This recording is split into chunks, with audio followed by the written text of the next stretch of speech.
Ah, shucks. We got ourselves another Celly nightmare. I know you guys love these. I remember when I first came out with these. You guys have always been asking me for more and more. And like I would always tell you, I need more Cellys to do what they need to do to their Cellys in order for me to keep this up. So I kind of just let that go because you know what? You can't really wish that upon anyone. But in this case, I will say I am happy that it happened to this individual. He really did deserve what he had coming, and whatever you guys seem to think about that, I'm pretty sure we can all agree across the board. People that take, prey, and hurt and attack from minors, juveniles, or anything like that, the innocent, pretty much in a broad aspect, deserve what they get coming to them when karma runs full circle, because it always runs full circle. So with all that being said, please be sure to smash that thumbs up. Subscribe to the channel if you haven't. If you are a fan of my older channel, The Savage Family, spelled Savage with the 3 on the end, not an E, go ahead and head over there, subscribe to that. Can't get into it, can't upload to it, but it is still running, still monetized, still get paid from it. Check it out, good content. Anyways, with all that being said, I'm going to, it's just, kind of fresh. So I'm going to go ahead and refer to certain notes so that I'm not just speaking to you guys without any facts. I want to give you guys as much facts as I have as possible. Roger Kibbe, or Kib, age 81, was found deceased in his cell. He was actually found lying down while his cellmate was found standing up, maybe standing over him. One website that I clicked, one link did say that he was beaten to death, didn't list any injuries, didn't say exactly what happened, if there was a weapon, while every other link that I've seen to click on has said that they can't tell you whether he was beaten, stabbed, strangled, or whatever. Ironically, I seem to have an idea, or a feeling, we'll call it, that I'm pretty sure how he went out, just to give it that extra salt in the wound. You were called the I-5 Strangler for all these years. I'm trying to put myself in the shoes of maybe his cellmate. What would you do to somebody like that who had a name like that, but it was only because they did that to innocent victims, juveniles, and women and girls? So who knows? We'll have to wait on that. I'll give you guys an update. We'll see how it turns out. So originally, Roger Kibbe, the I-5 serial killer strangler, was originally convicted in, I want to say, 1991 for the killing of Darcene Frankenpole, a 17-year-old runaway at the time from Seattle who was partially nude when they found her body. They found her clothes about 1,000 yards away from her. I want to say a week after, by a jogger from West South Lake Tahoe below Echo Summit in September of 1987. 2 to 3 weeks after she was killed, her pink dress was discovered 1,000 feet. So it was 2 to 3 weeks after she was killed, they found her dress. The jogger did. While he was doing this time for this crime, the time went on, the years went on. Obviously, DNA technology and forensics became better. Technology becomes more enhanced. And he was DNA linked to a lot of these homicides that he committed because of the raping and the semen and all that other nasty crap. So after being found out DNA wise, and after, being linked to these deaths, he just went ahead and admitted like 5 or 6 different deaths. But he was sentenced to 25 years to life in prison already for Frankenpole's death. One of those killings eventually tied Kibbe to that of Lou Ellen Burleigh, a 21-year-old Walnut Creek woman who disappeared after leaving her home for a job interview in 1997. After the DNA evidence led authorities to Kibbe, he confessed to several slayings that took place along Interstate 5, including Burleigh's. He had originally told authorities that he had met Miss Burleigh through the guise of a job opportunity and got her to meet him through that job opportunity and took advantage of that, ended up taking her, beating her, strangling her, and raping her, and with her own clothes. Efforts to find Burleigh's remains were unsuccessful until 2011 when investigators found a small piece of bone in a creek bed, which DNA testing later revealed belonged to Miss Burleigh, unfortunately.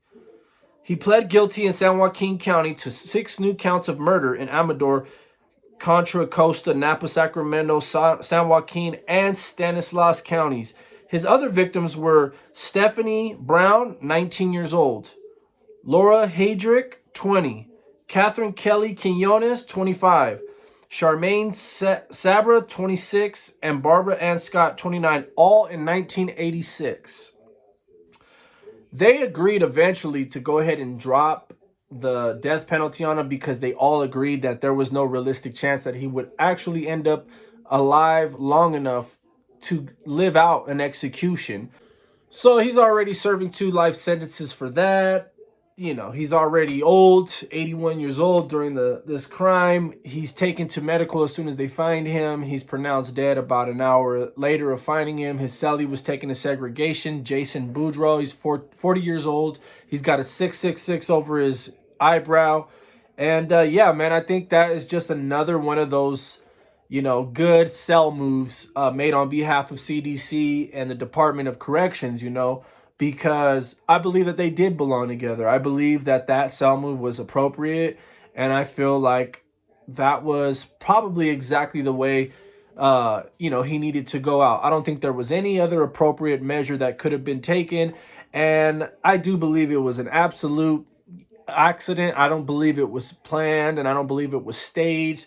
I think it was just an innocent cell move, and you know, whatever happened happened. You know what I'm saying? But I do wonder what Mr. Kibbe, this sicko, this pervert, I really do wonder what he thought when he saw his cellmate walk into his cell with the 666 above his eyebrow. Just saying. And Boudreaux's already serving a life sentence. Says right here, Boudreaux was also serving a life sentence without the possibility for parole for first-degree murder. Officials said. He's been moved to the administrative segregation, ASU, while the investigation into Kib's death continues. They aren't really saying anything. Everyone's being hush about the details in which you guys want and which I will provide as soon as I get them. You have to think, and you can't be mad at Mr. Boudreaux for doing what he thought was best. You know, this is a guy who cut his victims' hair. He cut their clothes and kept them as trophies and souvenirs. I know in one of the murders, you know what? I'm going to go ahead and just read out the way in which they found every victim with respect to the victim. With Burleigh, Miss Burleigh, she had told family members before she disappeared that she'd met a man who claimed to work at the shopping center, but told her that because the center was under construction, she'd have to do the job interview in his van. She was uneasy about the arrangement, but nothing unusual happened during their first meeting. She returned the next day for a second interview and disappeared. Kibbe later confessed to tying her up, driving her to Lake Berryessa, raping her, and killing her. A bone fragment belonging to a 21-year-old was discovered after Kibbe told authorities where he had disposed of the body. Kibbe was also connected in the killing of 5 other women: Barbara Ann Scott, Stephanie Brown, Charmaine Sabra, Catherine Kelly Quinones, and Laura Hedrick. Hedrick's body was found September 6, 1986, near Highway 12 and Interstate 5, nearly 5 months after the 21-year-old was last spotted getting into a car in her hometown of Modesto. This is all up north of California.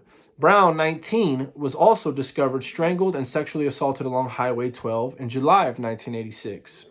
Sabra of Sacramento disappeared on August 17, 1986 after her car broke down along I-5. The 26-year-old left her mom with the broken down vehicle and accepted a ride from a man in a 2-seater sports car who had offered to help. She was found dead, strangled by her tank top in November of that year near Highway 124 in Amador County. The next year, authorities said Frankenpole was strangled to death with a cord with dowels on both ends. The item was later discovered in Kibbe's storage locker. So knowing this, you know, I'm sure, you know, if you're going to be his cellmate, you're going to have your people do research on him. Hey, listen, man, they would have known better. I was one of the ones in which they would have known better to put him in my cell from all their extensive research and knowledge on me. Not that I'm the baddest, not that anyone is baddest, but, you know, there's clear inmates in which that is just absolutely a non-option, no-go. Mule Creek State Prison alone is already a prison in which that kind of trash floats around, you know, because that kind of trash doesn't go PC, Kern Valley, PC, Tehachapi, level 4, 180. No, you guys won't ever understand where they keep that trash very, very, very tucked in, because at the end of the day, there's still what's called morals, principles, and just character. You know what I'm saying? Whether or not your politicking career ended up in a bad way and these people consider you trash or they consider you no good, that's one thing. You still know what you stand on, and you still know which principles you'll always live on for the rest of your life. So the one thing you can't control in prison, no matter what, is who you accept to live 6 feet apart from you in your cell. No matter what they say, no matter who they say you live around or who you eat with or who you play with, at the end of the day, you get to control who's living in that six by whatever cell with you.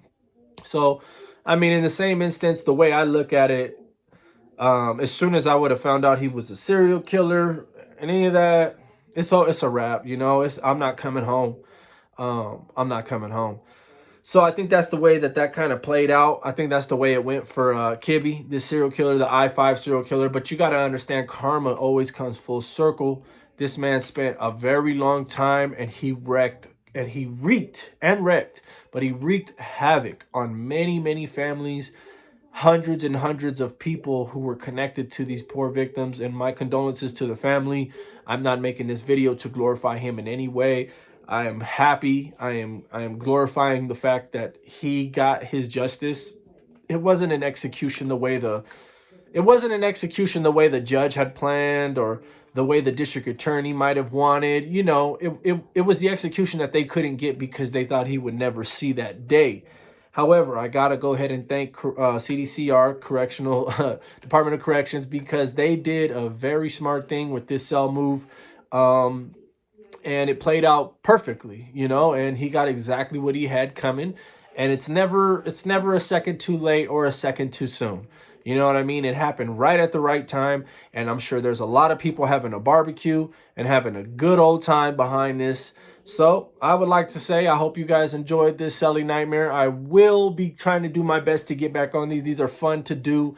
I just barely got wind of this one, but there's a couple more that I saw as I was researching this one. So we're going to go ahead and get into it so I don't have to keep checking my notes. And you know what I'm saying? I could just give it to you guys fluently. With all that being said, I hope you guys liked the video. Much love, much respect. It's your boy Savvy. I'm out.